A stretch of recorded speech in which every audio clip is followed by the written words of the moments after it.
लगातार कंपनियों में एक के बाद आए दिन रोज मौतों का आंकड़ा बनता जा रहा है, लेकिन संबंधित विभाग के अधिकारियों पर और कंपनियों पर चूं तक नहीं रेंगती। जय सालासर मित्रों, आप देख रहे हैं सालासर न्यूज़ और मैं हूं आपका अपना विनय कुमार। आए दिन जिस तरीके से गुजरात राज्य के अंदर, वलसाड़ जिले के अंदर, वापी शहर में, दमन में, उमरगांव, सिलवासा, सरीगांव में जिस तरीके से मजदूरों के मौत का आंकड़ा बढ़ता जा रहा है, ये एक ही बहुत ही सोचने का विषय है। इस पर कोई भी संबंधित अधिकारी ध्यान क्यों नहीं देता। लगातार कंपनियों की गलती के वजह से मजदूरों की मौत हो जाती है और उसके बाद उस मौत की जो कीमत लगाई जाती है, उस व्यक्ति की जो मौत की कीमत लगाई जाती है, वो होती है 75,000 या 1 लाख रुपए। आपको सोचकर हैरानी होगी कि उस व्यक्ति की, उस मजदूर की उम्र कितनी होती है। किसी की 22 साल है, किसी की 25 साल है, किसी की 30 साल है, कोई 35 साल का है और कोई 43 ईयर्स का। सोचने वाली बात यह है, उस घर का क्या होता होगा जिस घर में सिर्फ और सिर्फ एक ही कमाने वाला होता होगा।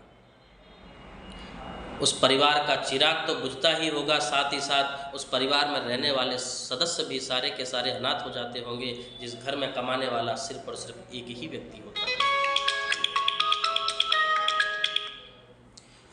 कुछ ऐसा ही मामला लगातार कुछ कंपनियों से आ रहा है, जो हम अपने चैनल के माध्यम से लगातार आप तक पहुंचाते रहते हैं। गुजरात सरकार से मेरी एक विनती है, एक रिक्वेस्ट है, एक दरख्वास्त है कि इस विषय पर गंभीरता से ध्यान दें। सोचकर दिल बैठ जाता है। लगातार हम अपने चैनल के माध्यम से जनता तक, सरकार तक ये आवाज़ पहुंचाने की कोशिश करते हैं, लेकिन रोज़ रोज़ मौतों के आंकड़ों से हमारा दिल भी बैठ जाता है।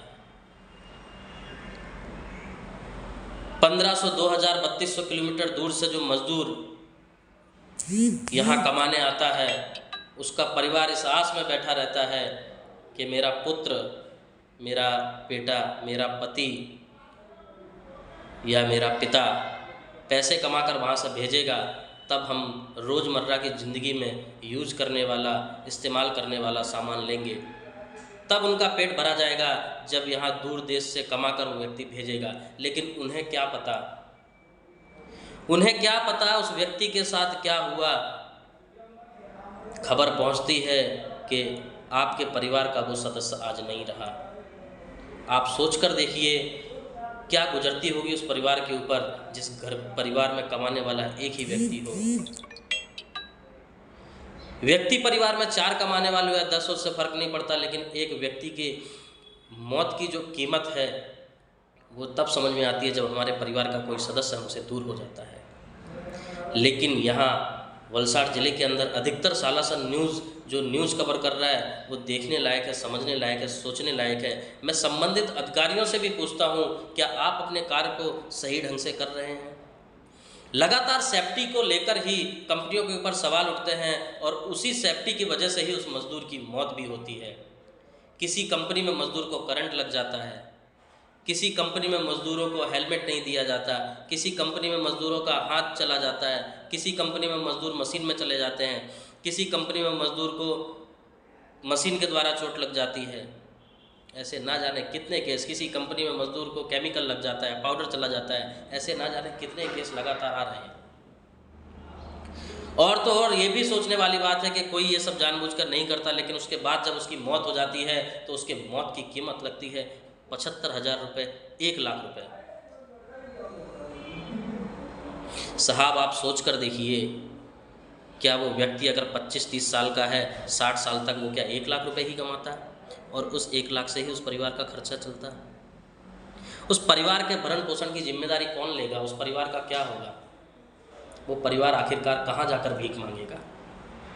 अगर मजदूर आपके यहाँ काम करता है, आपने उसको रखा हुआ है, आपकी छत्र छाया वो काम करता है, आपके लिए काम करता है, तो आपका ये दायित्व बनता है, आपकी जिम्मेदारी। मजदूर के साथ आपकी कंपनी में, आपके कार्य क्षेत्र में अगर कुछ होता है तो ये पूरी जिम्मेदारी आपकी बनती है कि आप उसके परिवार का ध्यान रखें, भरण पोषण की जिम्मेदारी आप लें। दूसरा सबसे बड़ा सवाल, 8 घंटे की जगह 12-12 घंटे मजदूर नौकरी करता है और पगार मिलती है 15,000 रुपये, 20,000 रुपये। किसी भी प्रकार का कोई इंश्योरेंस नहीं, ना पीएफ रहता है, ना ईएसआईसी रहती है, ना डब्ल्यूसी रहती है, वापी वलसाड़ के अंदर ना जाने ऐसी कितनी कंपनियां हैं जिनमें इस प्रकार की कोई भी सुविधा नहीं दी जाती है। अगर मजदूर काम भी कर रहा है तो किसके भरोसे? कंपनी के मालिक के भरोसे या कॉन्ट्रैक्टर के भरोसे। लेकिन जब उसकी मौत हो जाती है तो पूछने वाला कोई नहीं रहता। कभी कभी तो परिवार वालों को उसका आखिरी चेहरा देखने तक को नसीब नहीं होता, क्योंकि जब कंपनी के अंदर उस व्यक्ति की मौत हो जाती है तो कंपनी वाले या फिर कुछ दोस्त यार मिलकर उसकी शरीर को यहीं चिता दे देते हैं। अब जनाब आप सोच कर देखिए उस परिवार का क्या होता होगा जिस परिवार ने 1500, 2000, 3000 किलोमीटर दूर अपने एक बच्चे को कमाने के लिए भेजा है और ये सोच कर भेजा है कि वो कमा कर लेकर आएगा और हमारा खर्चा चलाएगा। वो इस आस में बैठे रहते हैं कि मेरा पिता, मेरा पुत्र, मेरा पति पैसे कमा कर भेजेगा या लेकर आएगा। वो इस खुशी में बैठे रहते हैं कि मेरा पति बाहर गया है, मेरा पुत्र बाहर गया है, मेरा पिता बाहर गया है।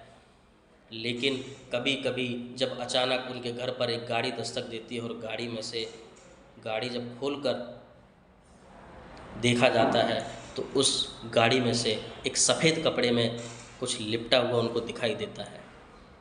आप सोच कर देखिए उस परिवार के ऊपर क्या बीतती होगी, जिस परिवार को पता ही नहीं कि उस घर के सदस्य के साथ क्या हुआ है।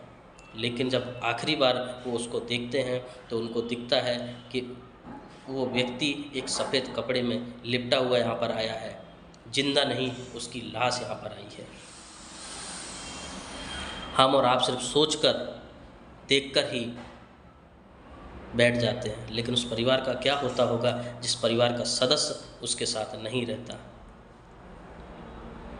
मैं गुजरात सरकार से, संबंधित विभाग के अधिकारियों से फिर एक बार सालासन न्यूज़ के माध्यम से गुजारिश करूंगा कि कृपया करके आप इस विषय की गंभीरता को समझें, नहीं तो आने वाले दिनों में जो गुजरात का नाम देश विदेश में है, भारत देश में है, उस गुजरात का नाम मजदूरों के मौत के आंकड़े के वजह से कहीं ना कहीं खराब होते दिख रहा है।